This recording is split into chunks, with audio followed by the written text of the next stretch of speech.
Let's talk MPG with the 2022 Mazda CX-9. I wanted to make these dedicated videos talking to you about MPGs, so even though we're talking about the 2022 Mazda CX-9, the tips and tricks I'm going to be talking to you about, they can apply to any vehicle. So let's get started. The CX-9, it's rated to do 20 in the city and 26 on the highway. Will it achieve those numbers? Absolutely. If you drive this car the way Mazda intends you to drive, you will achieve those MPG figures. Now, keep in mind a few things. We have here a 2.5 liter turbocharged 4-cylinder engine mated to a 6-speed automatic. If you use premium fuel, you will get 250 horsepower and 320 pounds-feet of torque. But if you use regular fuel, and you can use regular fuel, the only detriment to that is you will be getting 227 horsepower and 310 pounds-feet of torque.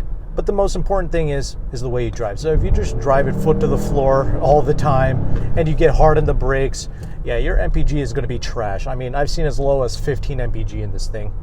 So Mazda, this engine, this is not going to reward you for aggressive driving. Your MPG is going to deplete quite rapidly. So you have to be pretty mellow. And that's fine because this vehicle promotes a more relaxed driving demeanor. And that's what you should be striving for. But I will say this, Mazda products, for the most part, they're not the most efficient vehicles. You know, Hyundais, Kias, and Hondas, they are typically much more economical than the Mazda vehicles. However, the Mazda engines are smooth, pretty powerful, and they are relatively refined, and I do like the 6-speed automatic and the way that it reacts. When you put this thing into the manual mode, the sport mode, and you get on the paddle shifters, dude, the transmission reacts so quickly. The downshifts, the upshifts, it's so crisp, it's so satisfying. Even though it's not the most efficient, I do think that this engine and transmission, it's one of the more enjoyable ones in the kind of normal car segment, right? So recently I had a conversation in the comment section with another viewer, and he broke this down so well. I think his channel name was Clover, I believe. He was saying that getting on the brakes really hard is much worse than getting on the throttle really hard. And this was his reasoning for it. So when you floor it and you get up to the, the speed limit or whatever, you're essentially just coasting for the most part. So the vehicle has already done its work, and you're just coasting, and you're pretty much getting free MPGs after that. Now, if you're in stop and go traffic, a lot of stop signs and stoplights are coming up, then yeah, flooring it, braking, that's going to kill your MPG. So if you know you're going to be in stop and go traffic, then just gently get on the throttle and slowly get up to speed. However, braking is way worse because every time you brake really hard, you are just destroying the momentum that your engine has already built up for you. So you have to come to a stop really gently. Basically, coasting is the best way to drive. Obviously, do what's safe. It depends on what your circumstances are when you're driving at that particular moment. But the rule of thumb is get off the throttle, have the engine do some of the braking, the wind resistance, all those things. Just come to a stop naturally and slowly as much as you can, and then slightly get on the brakes to come to a complete halt. That's the best way to brake. And you can kind of floor it off the line. If you know that there's not too many red lights or stop signs coming up, then you can kind of get up to speed a little bit quickly and then just maintain that speed and just coast around as much as possible without getting on that throttle. That's the best way to drive, and you'll be getting great real-world MPG driving like that. Admittedly, it's not super fun to drive like this, but it is what it is. I recently did a simulation with the 2022 Lexus LX600. That was the test vehicle that I had previous to this. And that's a massive twin turbocharged V6. It's a massive vehicle, weighs close to 6,000 pounds. And that vehicle is rated to do around 17 MPG in the city. And I did get that when driving like the way I just described to you. But as soon as I got aggressive with the vehicle, it went down into the 12 MPG range. So that's a 5 MPG delta. Now, 5 MPGs, I did a simulation of 1,000 miles per month, and I use a price of around $5 per gallon. So 1,000 miles per month, $5 per gallon, and a 5 MPG difference resulted in around $120 per month. Now, I want to let you know, MPG calculations, it's not a linear calculation, if that makes sense. For instance, this LX600 that I used as an example, where we got 17 in the city, and then when you drove it more aggressively, you got 12. Well, that was a 5 MPG delta, and that resulted in around $122 in savings in that particular simulation.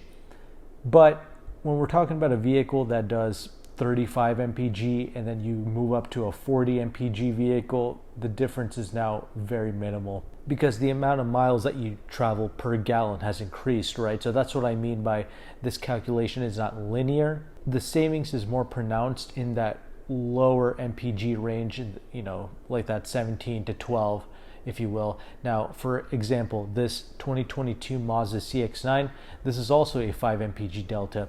You can get 20 in the city when you drive it softly, and then it goes down to 15 MPG when you drive it more aggressively, right? So again, a 5 MPG delta, but instead of saving $122 per month, you're going to be saving around $83.33 per month. So as you can see, your savings went down a little bit because the numbers changed, right? And this is for the same 1,000 mile per month simulation, assuming gas prices are around $5 per gallon. So hopefully that made sense. But again, this isn't super difficult. Just type in MPG Calculator into Google. It'll pop up. It's very simple. You can put in your own numbers with your own vehicle and whatever vehicle you're thinking about replacing it with. You can compare and contrast with that. It's not that hard. I have a Costco membership, and some people argue that Costco gas is trash. Other people say it's amazing. I don't really know. I've been using Costco fuel for the last, 7 years now, so I don't care. It's done good for me, I guess. But if you want to use premium fuel in your vehicle, then getting a Costco membership is imperative. I mean, it costs like $60 a year. I mean, in one fill up, you can probably save $10 per tank, per fill up, I guess. So $10, I mean, you fill your car up 6 times in a month. I mean, you pretty much paid for your Costco membership just by that alone in 1 month. Getting a Costco membership is definitely worth it if you're trying to use premium fuel, because I've noticed premium gas is way cheaper at Costco. I'm in North Carolina. It's like $4.50, $4.60 for premium fuel. So if you want to use that, then, I would definitely go to Costco for that. Now, for regular fuel, it doesn't really matter. I mean, regular fuel is pretty much almost the same everywhere, but Costco regular fuel is still a little bit cheaper than everywhere else, in my experience. It's just most people are just turned off by that $60 that you have to pay up front, because people are like, oh, I can feed my family for a week with that $60. But you have to look at it long term. I mean, it's going to save you money throughout the year, essentially. So paying that money is worth it. Now, other things to note, I mean, air conditioning can definitely affect your MPGs, but not by that much. It's not a big deal.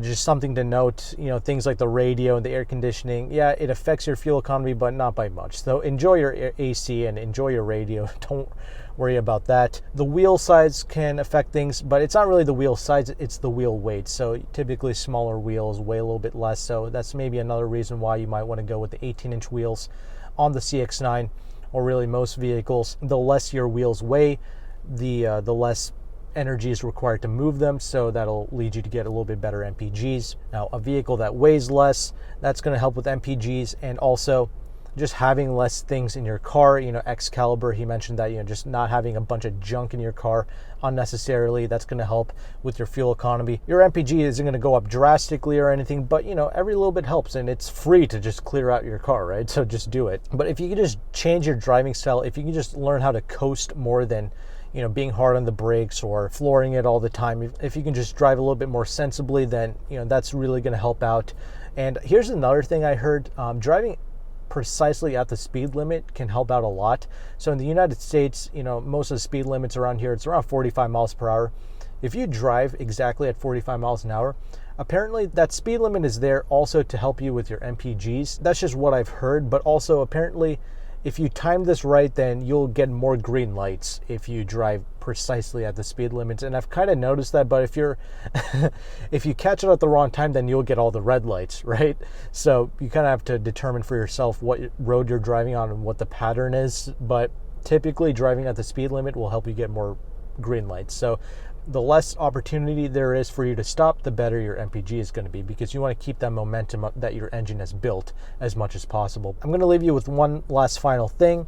The sport mode in most vehicles is also kind of a waste because as soon as you put the vehicle in the sport mode in 99% of the cars, your vehicle will put you into a lower gear, thus being at a higher RPMs. So when you're driving at 45 miles an hour, you're going to be cruising at around 2,000 RPM, which is almost double what's necessary to cruise at 45 miles an hour. So you're using up twice the fuel for no real reason. So that's a main reason why I tend to not use sport mode in the majority of vehicles. That's pretty much everything I wanted to cover in this video regarding fuel economy for the 2022 CX-9 Mazda.